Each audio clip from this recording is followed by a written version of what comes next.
नमस्कार दोस्तों, स्वागत है आप सभी का सीईटी 2024 और पशु परिचर 2024 से संबंधित हमारे 2000 प्रश्नों की जो सीरीज चल रही थी, उसमें आज की 5वीं क्लास में।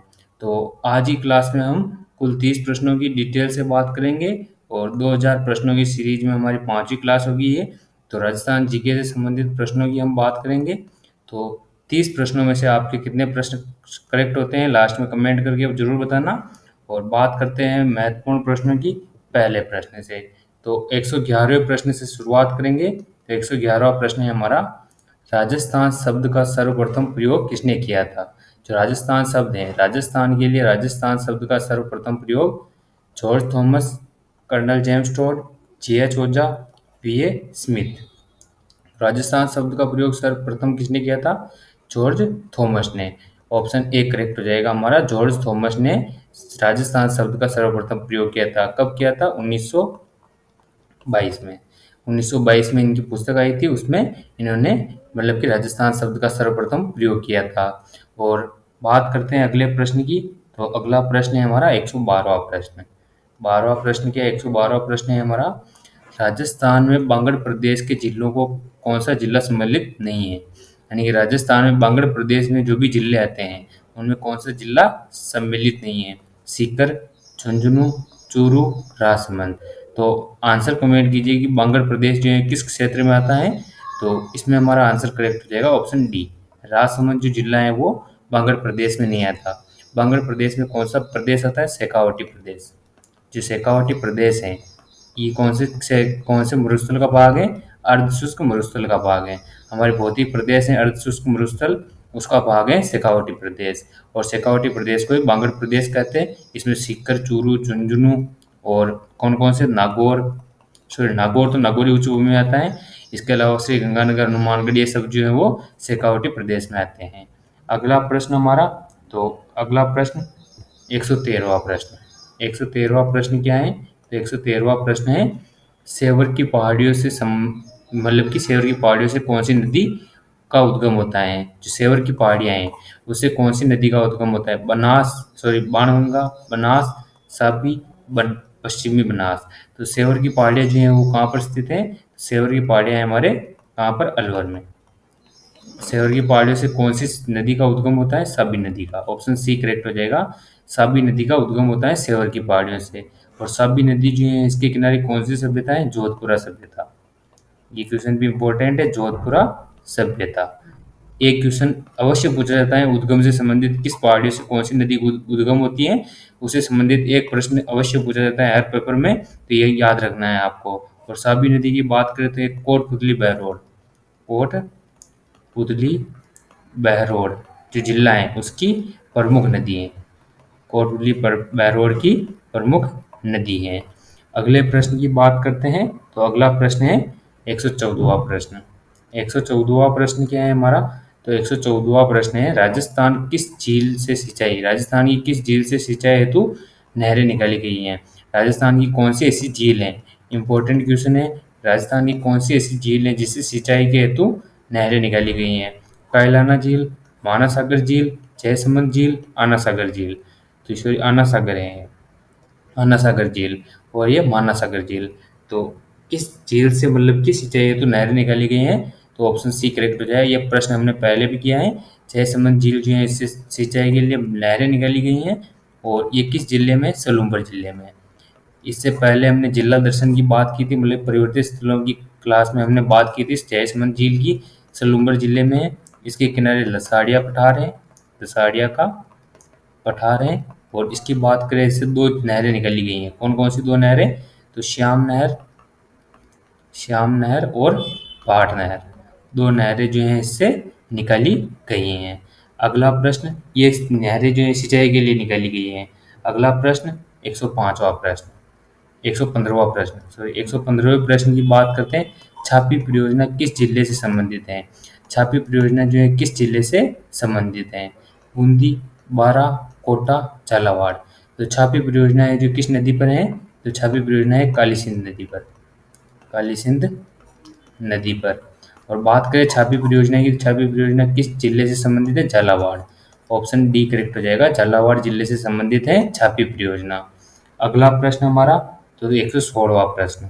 116वें प्रश्न की बात करें तो 116वां प्रश्न है, राजस्थान के जैसलमेर जिले में, राजस्थान का जो जैसलमेर जिला है उसमें किस प्रकार की जलवायु वर्गीकरण, कोपेन के जलवायु वर्गीकरण के अनुसार किस प्रकार की जलवायु पाई जाती है। वैसे बात करते हैं इसमें शुष्क जलवायु पाई जाती है। किस प्रकार की?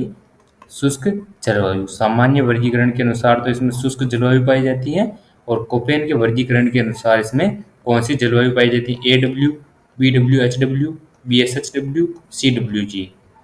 तो जैसलमेर जिले में कौन सी जलवायु पाया जाता है? तो पाया जाता है BWHW। BWHW जो है वो जैसलमेर जिले में पाया जाता है। इसके साथ ही हमारे बीकानेर का थोड़ा सा भाग आता है, बीकानेर का थोड़ा सा भाग, और कौन सा? तो इसके अलावा इसमें कौन सा आता है? बाड़मेर का थोड़ा सा भाग। बीकानेर बाड़मेर का थोड़ा थोड़ा भाग आता है BWHW में। वैसे मूलतः ये जैसलमेर ही पूछा जाता है हर बार, तो ये हो गया। और कोपेन के अनुसार 4 जलवायु प्रदेश हैं, AW, BWHW, BSHW और CWG। राजस्थान को कोपेन ने 4 प्रकार के जलवायु में बांटा है, ये भी इम्पोर्टेंट है। अगला प्रश्न तो 117वां प्रश्न। 117वां प्रश्न क्या है? 117वां प्रश्न, एंटीसोल्स जो है वो राजस्थान किस जलवायु प्रदेश में पाई जाती है? कौन से जलवायु क्षेत्रों में पाई जाती है एंटीसोल्स? अर्ध आर्द्र क्षेत्र, आर्द्र क्षेत्र, शुष्क क्षेत्र, अर्ध शुष्क क्षेत्र।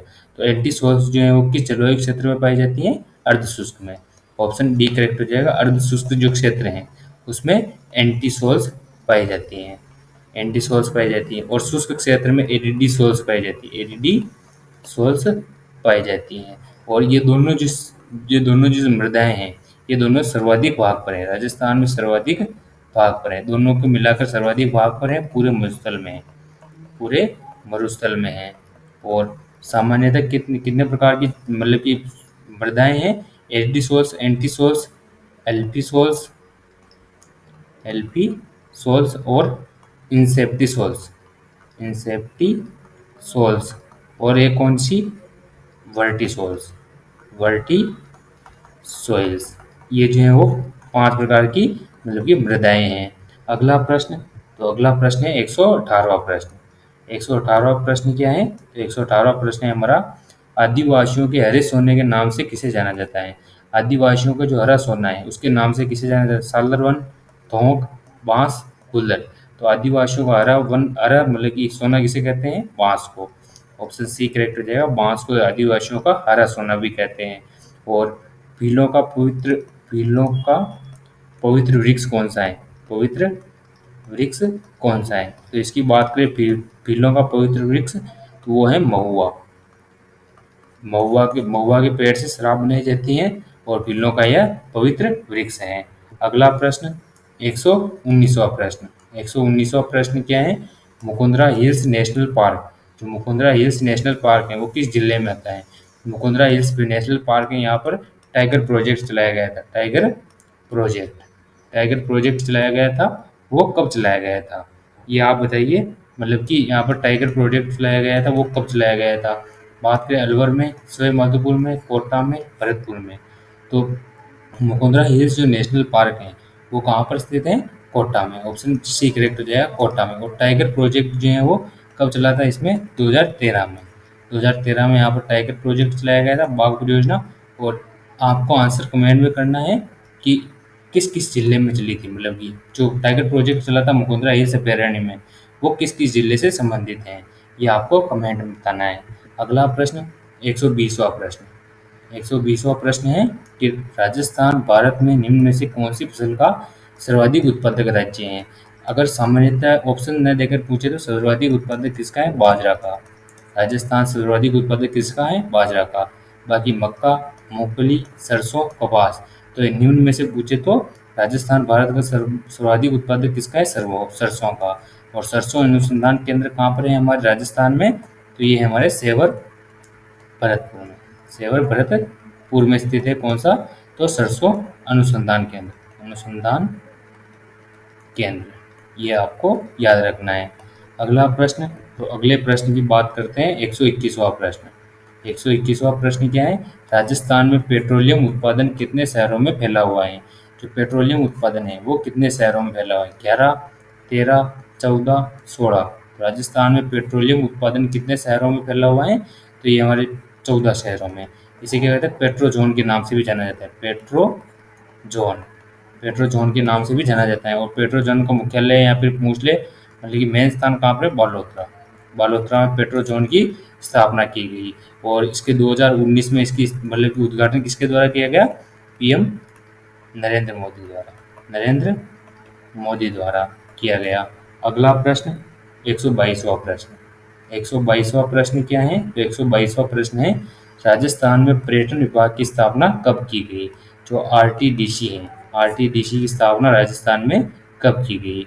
मतलब कि राजस्थान में पर्यटन विभाग 1952, 1954, 1956, 1965। तो पर्यटन विभाग की स्थापना राजस्थान में कब हुई? 1956 में।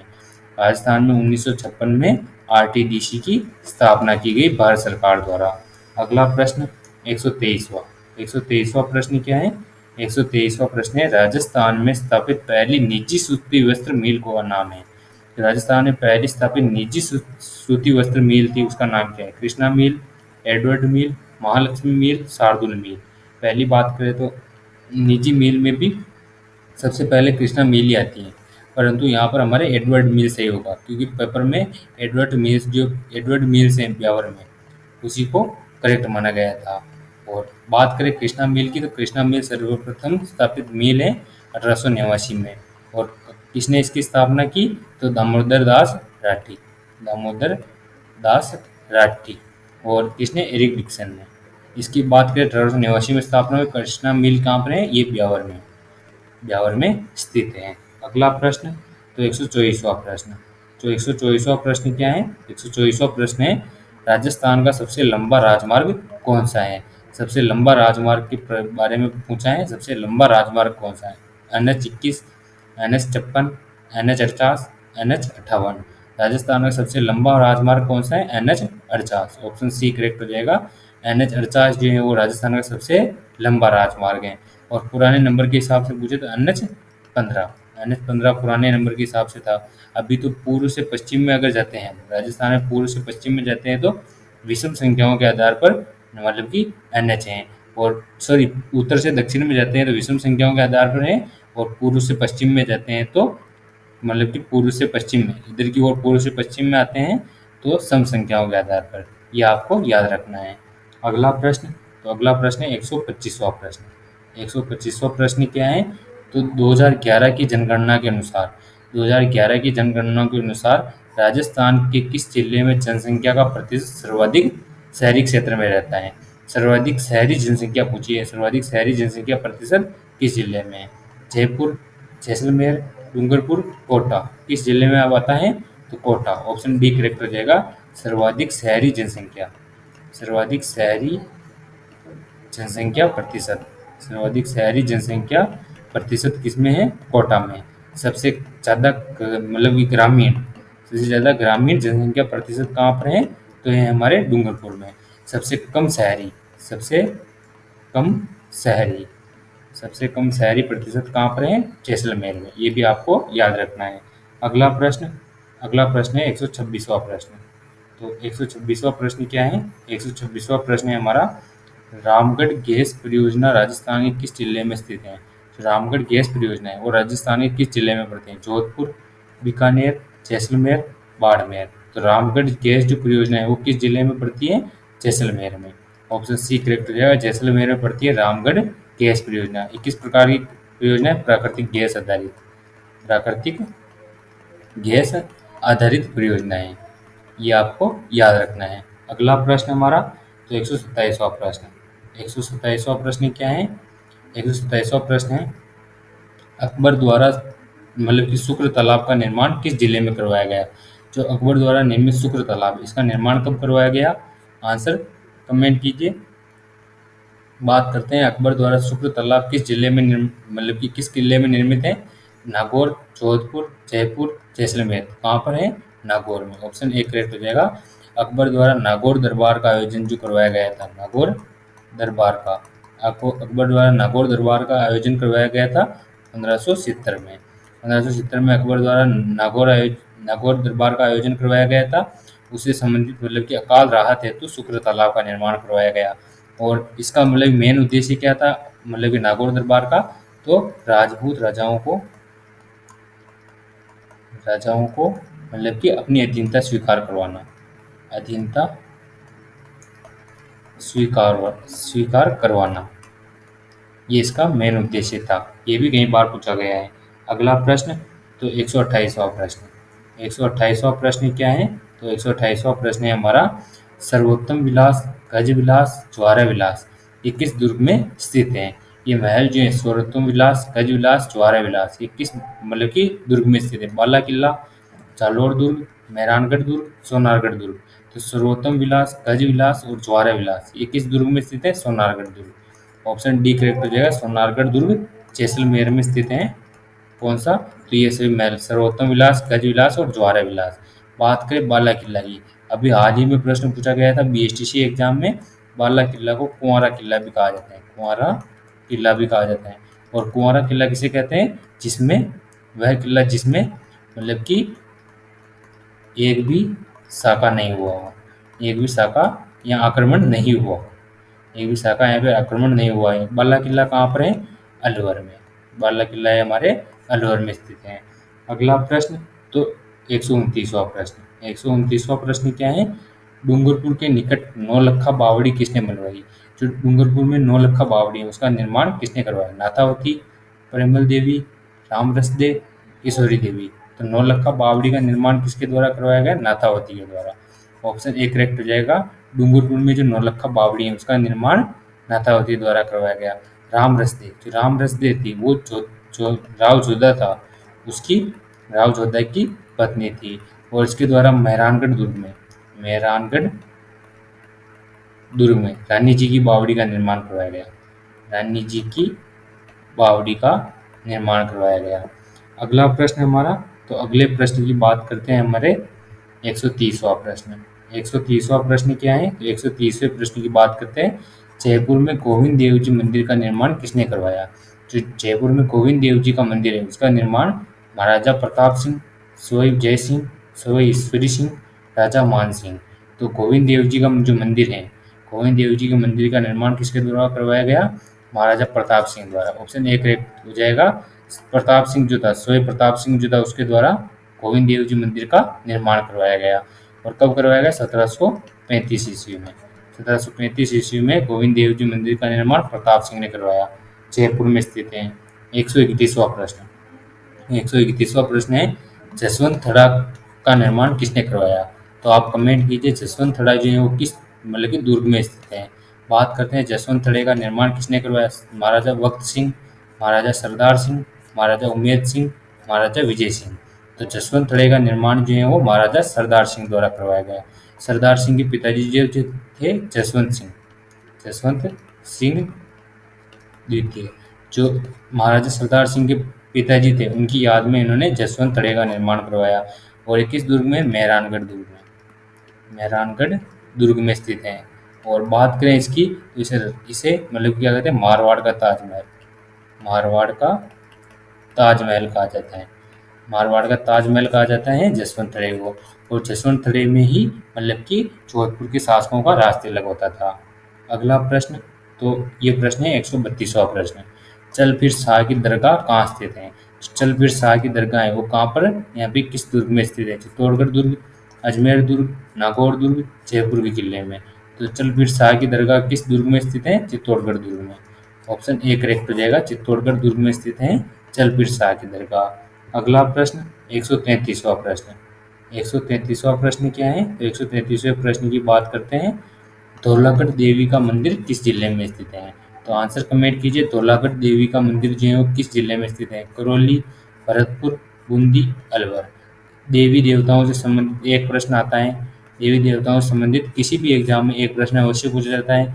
इसमें जो है देवियाँ भी हो गई, मंदिर भी हो गए, दोनों हो गए। इसी कारण मतलब कि धौलागढ़ देवी का मंदिर जो है कहाँ पर स्थित है, अलवर में। इसी कारण इंपॉर्टेंट क्वेश्चन है, आप सभी याद रखना, धौलागढ़ देवी मंदिर अलवर में है। और देवियों के मंदिर और देवताओं के माता पिता का नाम, ये आपको अवश्य याद रखना है, इनसे ही प्रश्न पूछे जाते हैं। अगला प्रश्न, बेंगटी गांव जो किस लोक देवता से संबंधित है। बेंगटी गांव का संबंध किस लोक देवता से था, पबू जी, हड़बू जी, कोका जी, रामदेव जी। तो बेंगटी गांव का संबंध जो था वो किस लोक देवता से था? हड़बूजी। हड़बूजी का संबंध था बेंगटी, और बेंगटी कहाँ पर है? फलोदी में। फलोदी में स्थित है। बाबूजी का संबंध भी कोल्लूमंड से था, और कोल्लूमंड भी कहाँ पर है? फलोदी में है। और गोगा जी का संबंध हमारे कहाँ से था? तो गोगा जी का संबंध था हमारे मतलब कि चूरू से भी था, और गंगानगर से भी था।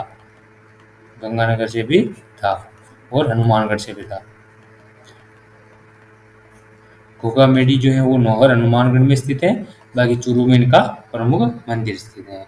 शीर्ष मेडी जिसे कहते हैं। अगला प्रश्न 135वां प्रश्न। 135वां प्रश्न है, राजस्थान का नरसिंह के नाम से प्रसिद्ध है। राजस्थान का नरसिंह किसे कहा जाता है? दादू दयाल, संत मावजी, कवि दुर्लभ, हरिदास जी। राजस्थान का नरसिंह जो है वो किसे कहा जाता है? कवि दुर्लभ को। कवि दुर्लभ को राजस्थान का नरसिंह कहा जाता है।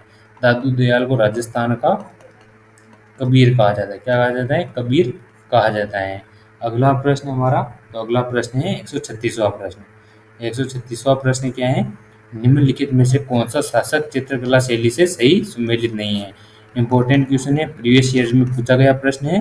कौन सा शासक जो है वो चित्रकला शैली से सही सुमेलित नहीं है? अनूप सिंह बीकानेर, राज सिंह प्रथम नाथद्वारा, सावंत सिंह किशनगढ़, विजय सिंह देवगढ़।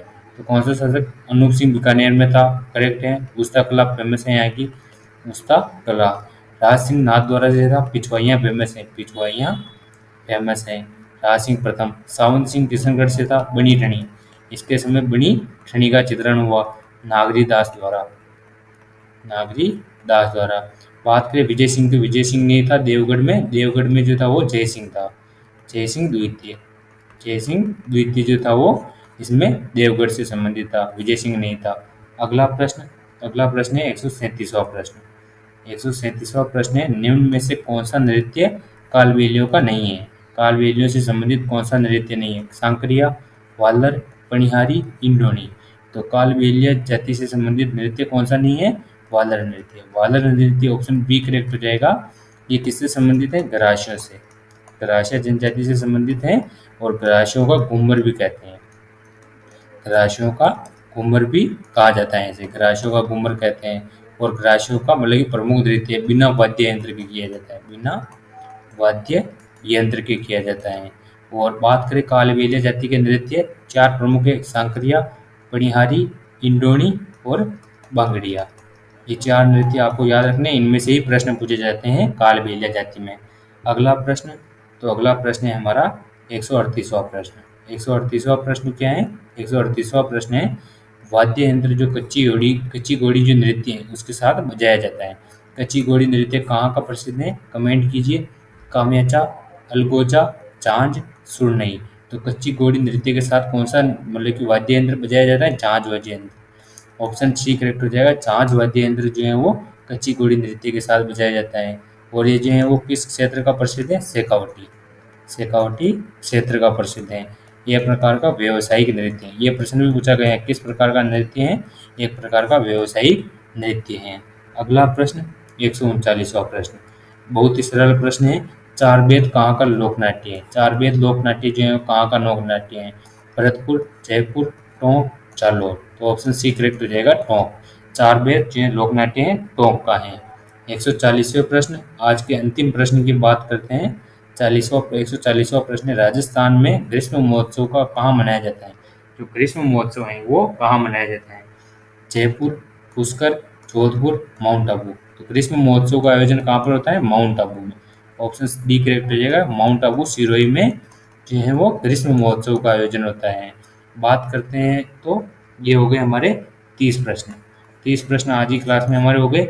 इसमें आपका स्कोर कितना रहा, कितने प्रश्न आपके करेक्ट हुए, कमेंट कीजिएगा। 20 से ज़्यादा स्कोर आपको अवश्य करना है, और हमारी कोशिश यही रहेगी कि प्रीवियस ईयर के प्रश्न लाए जाए, और जो भी मतलब कि RSS द्वारा पूछे गए प्रश्न हैं उन्हीं को मतलब कि आपको डिटेल से बताया जाए।